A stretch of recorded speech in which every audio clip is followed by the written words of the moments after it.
Hello there. Welcome to the Winter Zoom Embroidery Series Class 10 video. This is going to be the second class in our applique project, or the geometric stitch sampler. You may have possibly some small squares or some medium-sized squares appliqued to your hoop already. I started with 2 purple felt squares in class, appliqued onto this big magenta square. So if you've got squares already attached to your hoop, you can work on top of those. If you don't, that's fine. You can just draw squares onto your hoop with your pencil or erasable pen.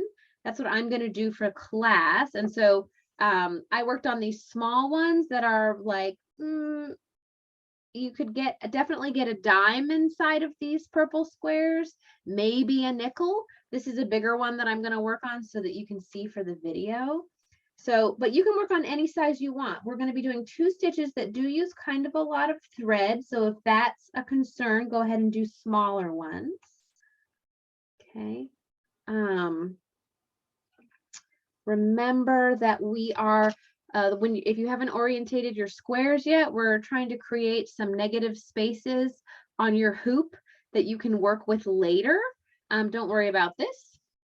Okay, this is the circle that we put on in the first class. Yours might be a square, but we're going to be doing 2 stitches today. The Norwich stitch, which is this stitch here. This is actually all the same stitch done in 3 different ways. So you can, this is a tight Norwich stitch done in 1 color.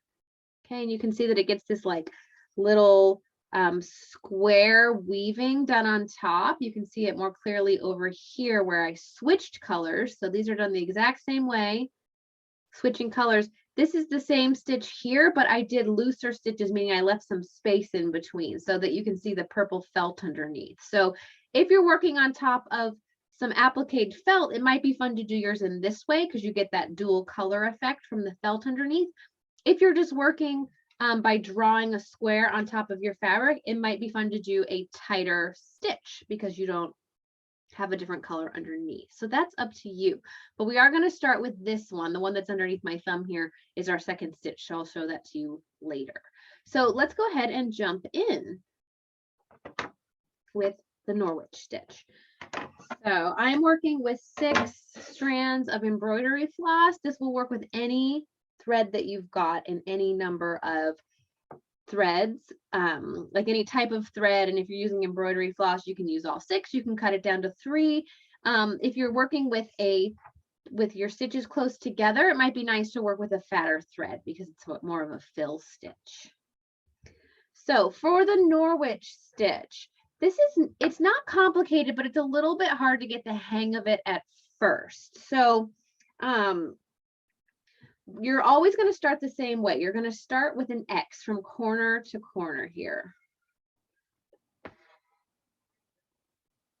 Okay, so your first stitch is going to go from one corner diagonally to another corner. And then it doesn't matter which direction you go in, but you're going to go to the opposite corner and work corner to corner. So this is how you start this one no matter what. Now, I've just ended here. So the key to this stitch is that whichever side of your square you end on, oops, I've got a frozen video. Here we go. Okay, so I ended here. Whichever side of your square you end on, so I ended in this corner. Now, I could either have ended on this one or this one at this point. It doesn't matter. But what you're going to do is you're going to, let's say, let's just pick this one.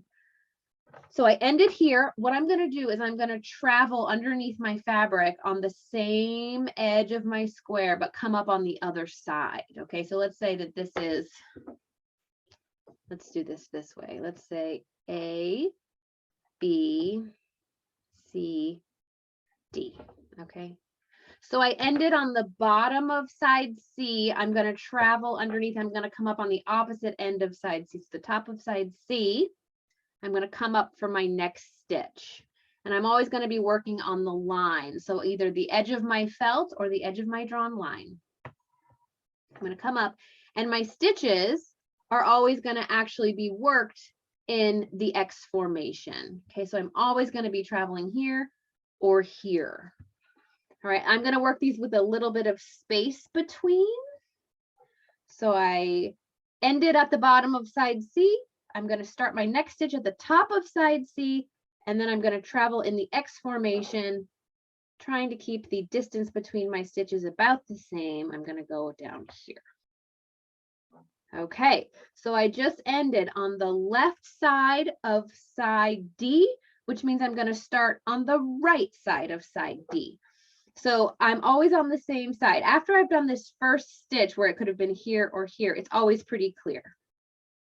Okay, so I'm going to come up here, same side of my square, opposite end. Always doing my stitch in this X formation. Okay, and I'm going to keep my threads parallel. So I'm going to come down here. Okay, so I just ended at the top of side A. So now underneath, I'm going to travel to the bottom of side A, come up on my drawn line.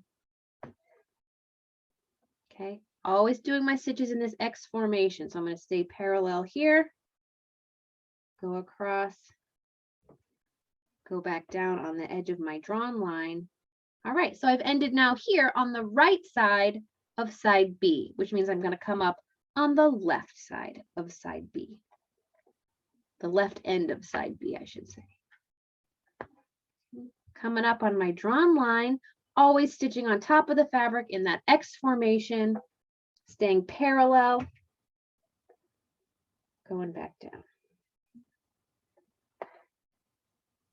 Okay, now I've just gone in the bottom end of side C, so I'm going to come back in on the top of side C. Traveling in that X formation on top.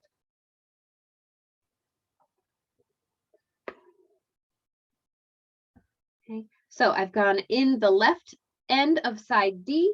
I'm going to come up now on the opposite side, so the right end of side D. X formation, here I go.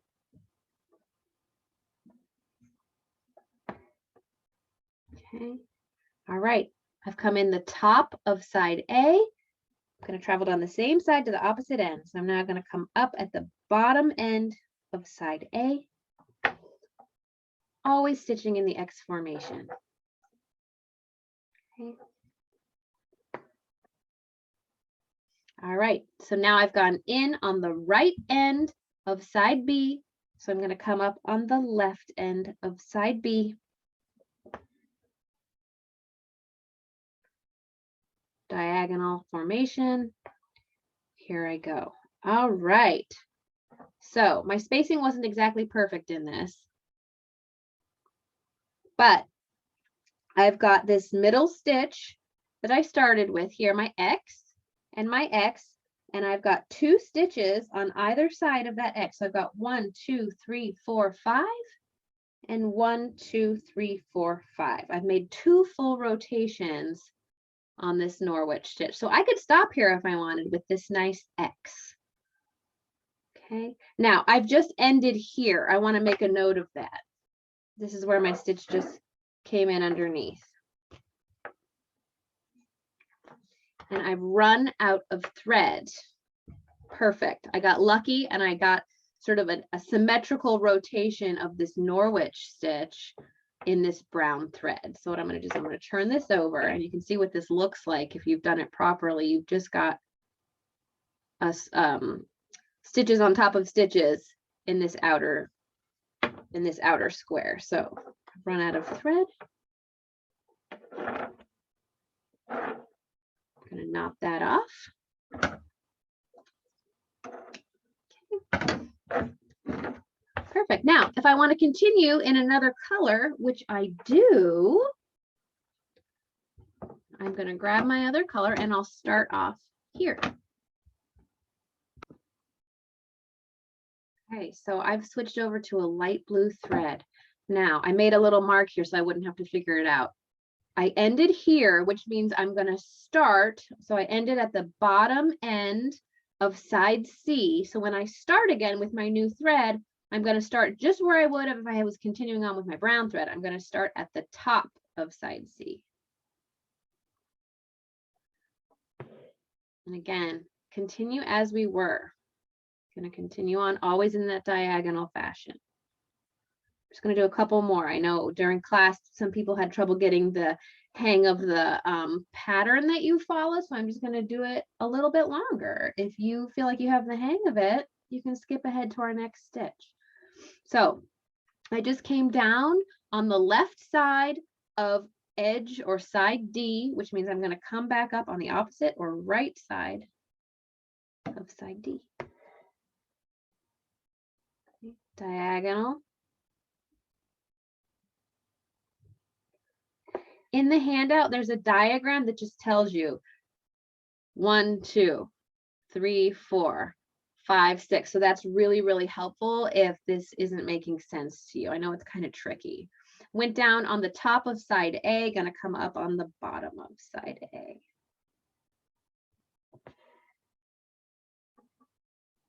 Always stitching in this X.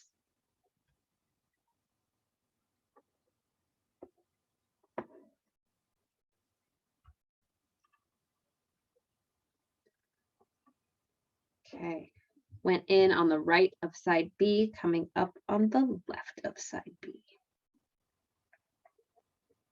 Okay, so again, you get a very different effect if you're keeping your stitches super tight or leaving some gap in between them.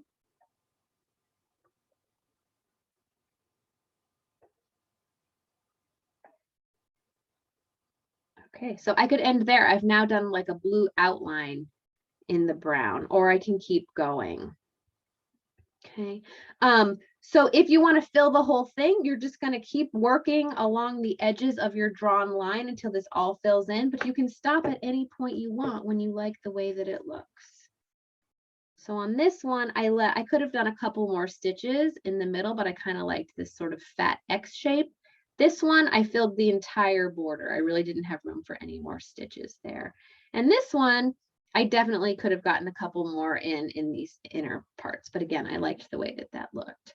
So that is the Norwich stitch. And the next thing that we're going to do is this Rhodes stitch, which is similar, but simpler.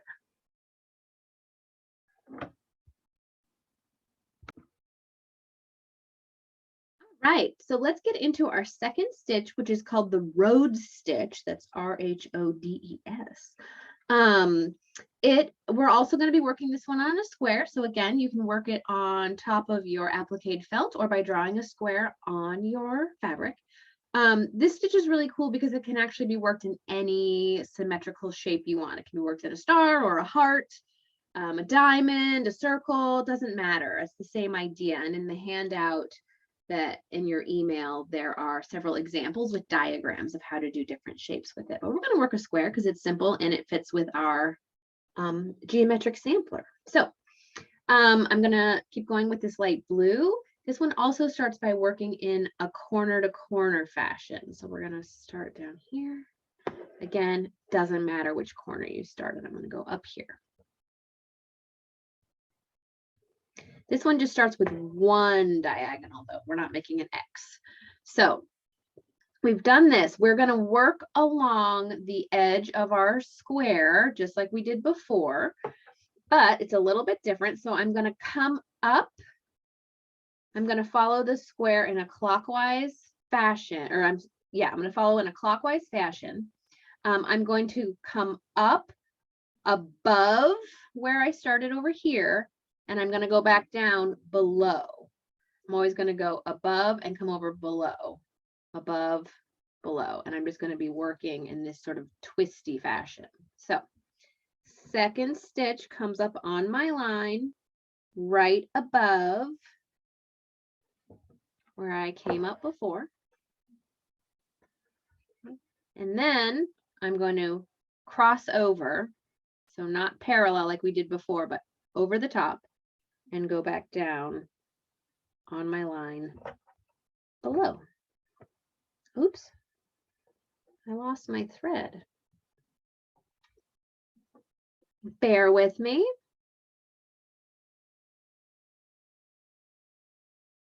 There we go, back in business. Okay. So again, up here, I'm going to cross over and go back down below on my line.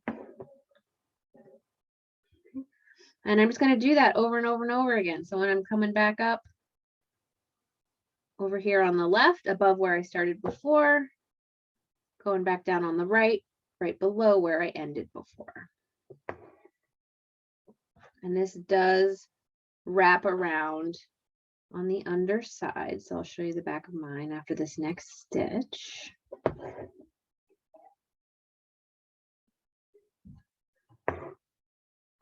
Okay, so that's it getting started. And here it is. Looks about the same on the back. So someone in class had kept their stitches close when they came up, but spread them out, left a gap on this side, and it made a really cool design that was not symmetrical, but was quite pretty. So you can play with this one for sure.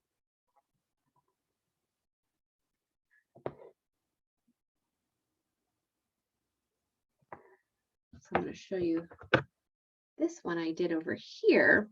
What I did is I started down here in the bottom left, went to the top right, and worked this same way that I'm working on this one. And with this yellow that I started with, I worked to the halfway point. So I came up over here till I got to the halfway point on this vertical edge. So this gave me half. Then I knotted off my yellow thread, rethreaded, got into this turquoise, and I skipped and I started working from here and worked this way. And so the purple is my felt underneath. So you can play with this one if you want to do it the entire perimeter, which is really, really beautiful. Or if you want to skip places, or if you just want to work, you could keep going with the different color thread here, in which case you would get a different pattern with this. So again, check out that handout because there's a lot of different ways that people use this Rhodes stitch to get different effects and different shapes in the end. So this one's pretty simple. So when I want to change thread colors, all I have to do is knot off on the back and then start again wherever I want to. So if I wanted to do a whole perimeter, I would start with my new thread color right here and just continue on my merry way with the Rhodes stitch. So pretty simple stitches today, especially once you get the hang of the pattern on that Norwich stitch. So for next time, I'm going to go back to this one. For your homework, go ahead and do your Rhodes and Norwich stitches however you want. Get a little more practice with those. You've got, if you came to the first class, we used the whip stitch to applique either a circle or a square on our fabric. And then for homework, go ahead and applique another long skinny one. This is about the size of my finger, a little bigger. Anywhere that you want on this, try to create a little negative space shape for yourself. So next time we're going to be doing 2 stitches, one of which gets worked on a big space here, either a circle or a square, and one long skinny stitch. Okay. And again, if you don't have time to add applique to your fabric, that's fine. We can absolutely draw shapes onto your fabric and work directly that way. So don't worry about not having time to applique. And that is that. Thank you.